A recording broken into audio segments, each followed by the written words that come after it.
लोकसभा चुनाव 2024 के लिए बीजेपी ने घोषणा पत्र जारी किया है। बीजेपी ने इसे मोदी की गारंटी नाम दिया है। रविवार को दिल्ली में बीजेपी के केंद्रीय कार्यालय में प्रधानमंत्री नरेंद्र मोदी, बीजेपी के राष्ट्रीय अध्यक्ष जेपी नड्डा, गृह मंत्री अमित शाह, रक्षा मंत्री राजनाथ सिंह ने इसे लॉन्च किया।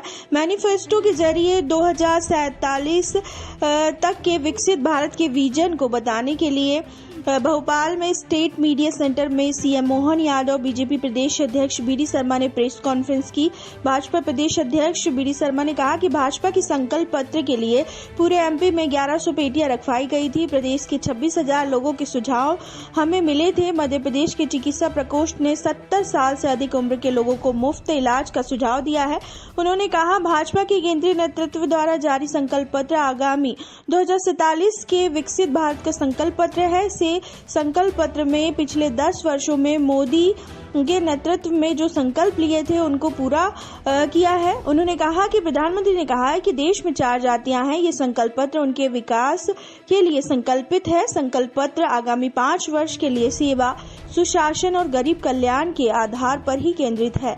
वहीं मुख्यमंत्री मोहन यादव ने कहा कि आमतौर पर चुनाव से पहले घोषणा पत्र जारी किए जाते हैं। केंद्र की मोदी सरकार ने पिछले 10 साल में की गई घोषणाओं को संकल्प में बदला है, इन्हें पूरा किया है।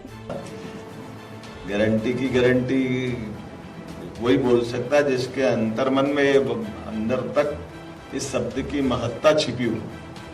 मैं समझ सकता हूं आज के इस अवसर पर यशस्वी अध्यक्ष जी ने सारी बातें हमारे बीच कह दी है, लेकिन ये भी बात सही है कि संघीय पद्धति में राज्यों की अपनी रचनाओं के आधार पर विकास के आयाम के लिए हमारे केंद्र सरकार के साथ राज्य सरकारों का विकास का अपना रोडमैप बनाना पड़ता है।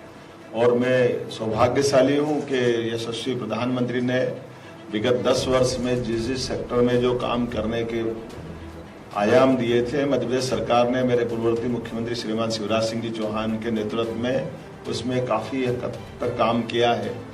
और जो समय मुझे मिला है उस समय में हमने भी उसमें बढ़ने का प्रयास किया, उसके संकल्प लिए हैं। इसी आधार पर हमने राज्य का भी संकल्प पत्र लेकर के बात की थी और जो अब नया संकल्प पत्र बना है, क्रमशः अध्यक्ष जी ने जितने अच्छे ढंग से बात की है, मैं मध्य प्रदेश के परिप्रेक्ष्य में अगर देखकर बोलना चाहूंगा तो कहा गया था कि हर गरीब को मकान मिले, चाहे शहरी हो या ग्रामीण हो। उसमें 4 करोड़ लोगों को अगर मकान देने का प्रयास किया है तो मैं आपको कुछ जिले के उदाहरण दे सकता हूं जहां प्रधानमंत्री आवास के नाम से सबसे ज्यादा मकान शहरी क्षेत्र में अगर दिए गए हैं। तो एक आध जिला तो मेरा भी आता है, जो गृह जिले से मैं आता हूं, जहां सबसे ज्यादा मकान दिए गए।